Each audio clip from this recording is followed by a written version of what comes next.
berjuang mencari mitra koalisi yang setara, yang mau duduk sama rendah, berdiri sama tinggi. PKS sangat terbuka untuk duduk bersama mengusung politik kebangsaan, politik negarawan, politik kolaborasi yang mengutamakan kepentingan bangsa di atas kepentingan kelompok dan golongan.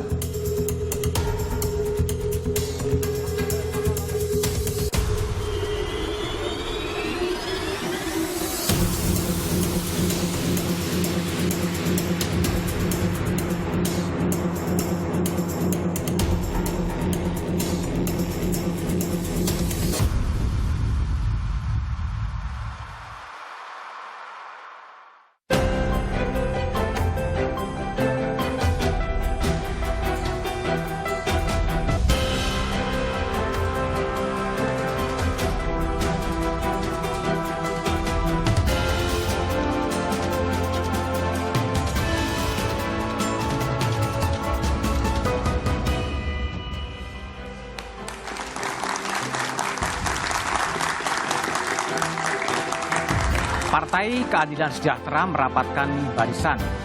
Hasil survei sejumlah lembaga menyatakan elektabilitas partai kader ini merosot. Berbagai cara diupayakan, mulai dari mengubah penampilan hingga sibuk mencari teman untuk pemilihan presiden 2024 mendatang. Lantas, akankah semua strategi yang diupayakan mampu membuat PKS bisa bertahan atau justru akan membuat partai ini ditinggalkan? Inilah Satu Meja The Forum, PKS di simpang jalan.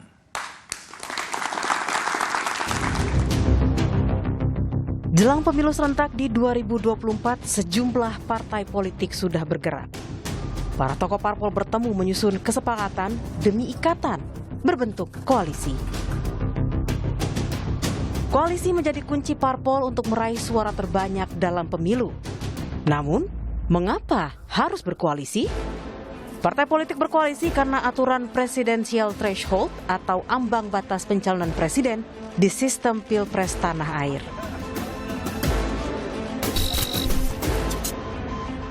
Presidensial threshold telah berlaku pertama kali di tahun 2004. Mulai dari ambang batas pencalonan minimal 15% kursi di DPR atau 20% dari perolehan suara sah nasional.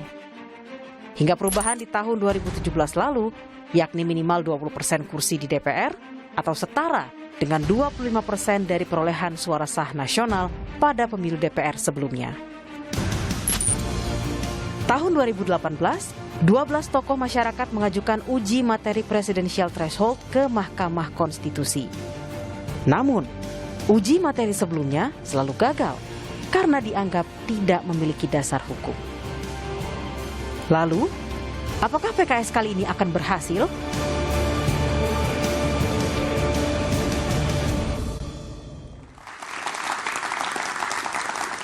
Rabu siang tadi, PKS mendatangi Mahkamah Konstitusi dan meminta agar ambang batas pencalonan presiden diturunkan menjadi 7 hingga 9%. Mengapa 7 hingga 9% dan mengapa PKS tidak berjuang di DPR?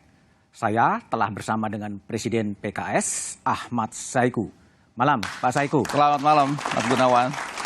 Betul, tadi PKS datang ke MK kembali menguji presidensial threshold. Ya betul, tadi secara resmi saya dampingi Sekjen PKS, Habib Abu Bakar Al-Habsyi, dan kuasa hukum kami ya, Pak Zainuddin Paru, mendatangi Mahkamah Konstitusi.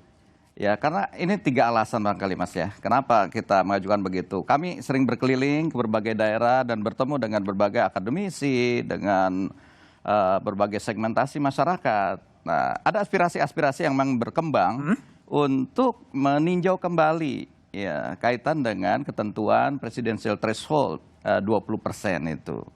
Jadi ya PKS datang ke Mahkamah Konstitusi sebagai ya kepanjangan lidah lah untuk dari menyampaikan ya apa yang menjadi aspirasi dan keluhan di tengah masyarakat ini. Pak Saiku, ya nggak kapok ya gugat presidensial threshold, bahkan sudah 13 atau beberapa belas kali itu diuji dan kemudian ditolak terus. Ya, jadi justru inilah kami ingin melakukan satu terobosan ya.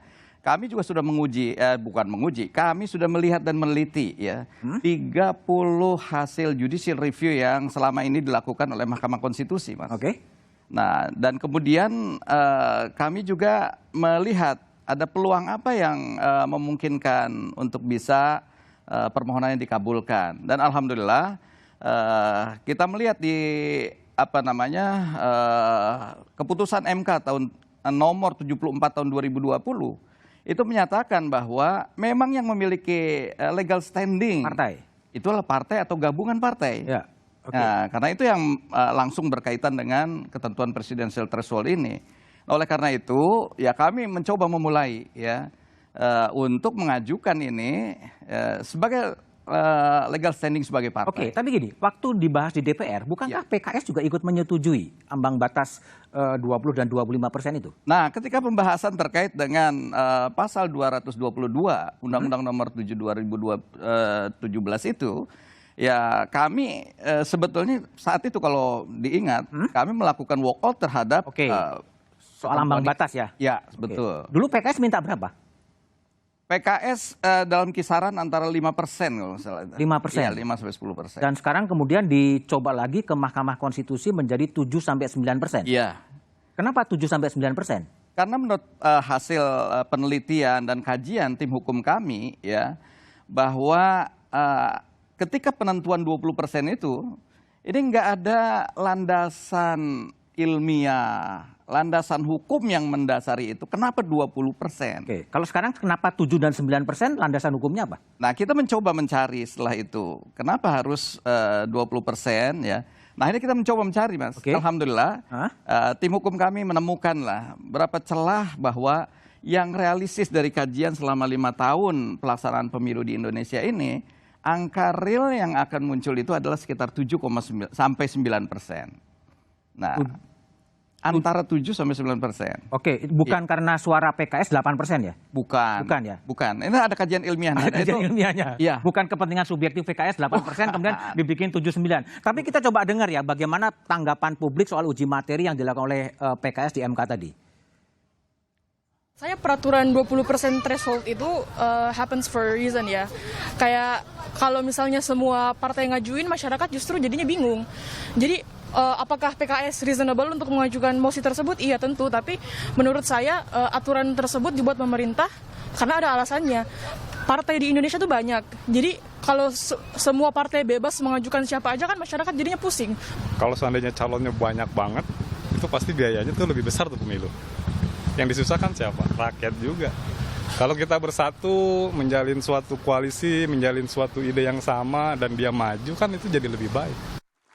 Oke, Pak Saiku, aspirasi suara rakyat juga. Kalau partainya calon presidennya banyak dan semua mengajukan juga rakyatnya bingung dan biayanya besar. Gimana merespon suara-suara itu? Saya kira kalau masalah biaya itu akan tetap nggak berpengaruh ya, flat pelaksanaan itu. Hanya saja dengan berbagai kemungkinan-kemungkinan yang terjadi, semakin banyak alternatif masyarakat untuk pilihan-pilihan terbaik yang menurutnya bisa menjadi pemimpin pada masa-masa yang akan datang. Oke, sekarang PKS mengajukan uji materi dengan presidensial threshold 7-9%. Apakah ini bukan juga diwarnai kepentingan PKS untuk mengajukan calon internalnya sendiri? Karena suara PKS kan 8% sebetulnya. Ya mungkin itu hanya bagian salah satu Mas ya. Tapi yang kami inginkan adalah mengutamakan lebih jauh pada kepentingan bangsa ini. Kita melihat dari 2 pemilu yang terakhir ini kita alami bahwa terjadi polarisasi yang sedemikian tajam ya. Nah ini kenapa terjadi seperti itu? Karena salah satunya karena kandidat yang ada dari hasil koalisi ini mengerucut pada 2 pasangan. 2 pasangan? Iya. Dan itu nggak sehat ya?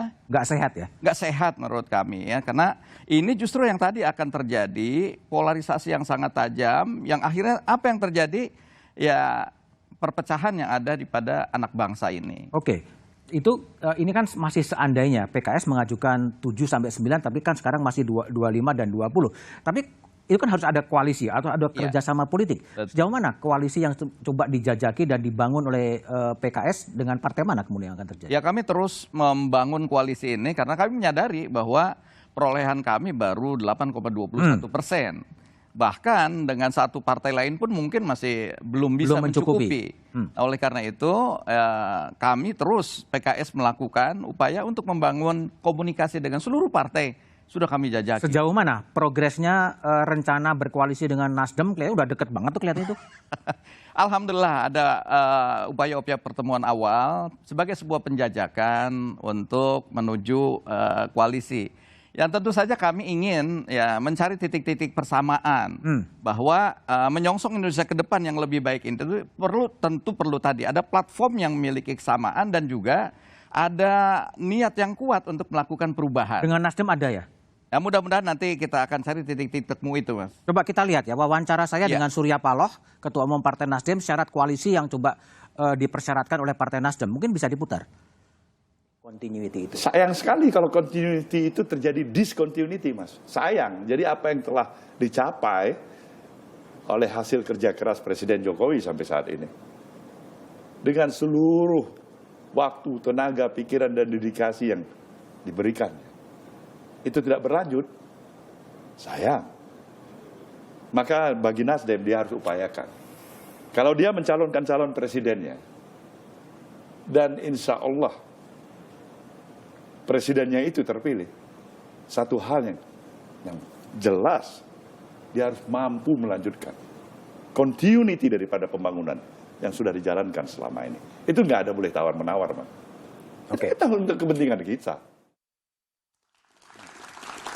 Pak Saiku, Bang Surya visinya jelas, yang mau diajak koalisi adalah yang mengarah kepada continuity, bukan discontinuity. PKS memandang itu persyaratan yang cocok dengan PKS atau gimana? Saya kira nggak masalah ya, kalau masalah continuity dalam sebuah kebaikan, no problem, nggak apa-apa. Justru itu yang harus kita lanjutkan. Karena estafeta untuk mewujudkan kebaikan bisa jadi nggak selesai pada satu periode, dua periode. Nah itulah yang saya sependapat dengan apa yang disampaikan oleh Bang Surya Paloh, bahwa memang continuity dalam masalah-masalah membangun hal-hal yang baik tentu perlu dilakukan. Tapi pada sisi yang lain, kita juga mungkin perlu adanya perubahan-perubahan, perbaikan-perbaikan, agar apa yang dicapai ini semakin sempurna, semakin sempurna. Apa yang akan diteruskan dan apa yang dikoreksi? Nah, contoh hal yang tadi saya ingin ingatkan adalah kaitan keterbelahan bangsa ini. Oke.